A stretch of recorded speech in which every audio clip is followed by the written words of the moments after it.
ये previous year questions की series चल रही है और डिफरेंट एग्ज़ाम्स की टॉपिक वाइज इसमें है क्वेश्चंस जो आ चुके हैं और ये सभी एग्ज़ाम के लिए बेनिफिशियल है। इसके पहले भी कई वीडियोस अपलोड हो चुके हैं, उसको आप देख सकते हैं और ये रिवीजन का बेस्ट मेथड है जब आपके पास समय कम हो।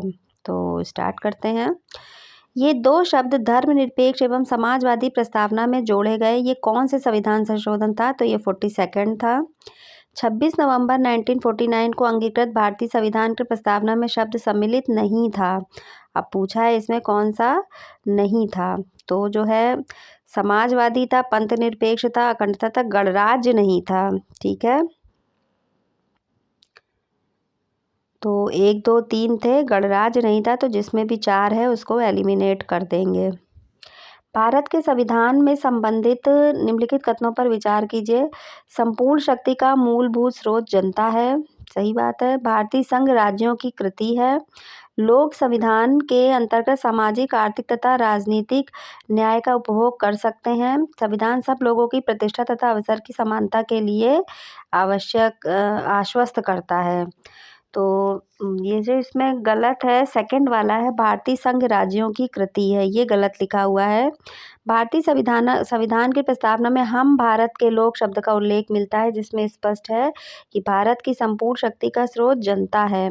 भारतीय संविधान में यूनियन ऑफ स्टेट का शब्द का उल्लेख है, जिसमें स्पष्ट है कि भारतीय संघ राज्यों की कृति नहीं बल्कि राज्य संघ की कृति है। ठीक है, भारतीय संघ किसी समझौते का परिणाम नहीं है, इसलिए भारतीय संघ के संदर्भ में कहा जाता है कि विनाशी राज्यों का अविनाशी संघ है। प्रस्तावना में सामाजिक, आर्थिक, राजनीतिक न्याय शब्द का स्पष्ट उल्लेख है। साथ ही सभी भारतीयों को प्रतिष्ठा एवं अवसर की समानता की बात का भी उल्लेख मिलता है। भारत के संविधान में प्रस्तावना में कितने प्रकार के न्याय, स्वतंत्रता, समानता और भातृत्व की उसकी क्रम में उल्लेख किया गया है? तो 3 तरीके के न्याय हैं।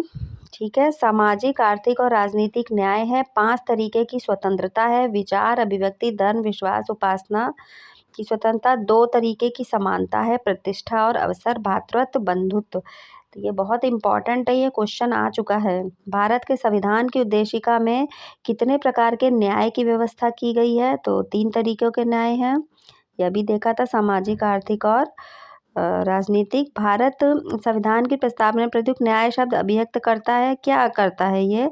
सामाजिक, आर्थिक और राजनीतिक न्याय को। निम्नलिखित में से कौन भारतीय संविधान की प्रस्तावना में उल्लिखित नहीं है? धार्मिक न्याय उल्लिखित नहीं है। ठीक है, सामाजिक, राजनीतिक और आर्थिक है। भारत के संविधान के आमुख का लक्ष्य उसके सभी नागरिकों के लिए क्या सुनिश्चित करना है? तो सामाजिक तथा आर्थिक न्याय, विचार तथा अभिव्यक्ति की स्वतंत्रता, अवसर की समानता, व्यक्ति की प्रतिष्ठा, तो ये सभी है।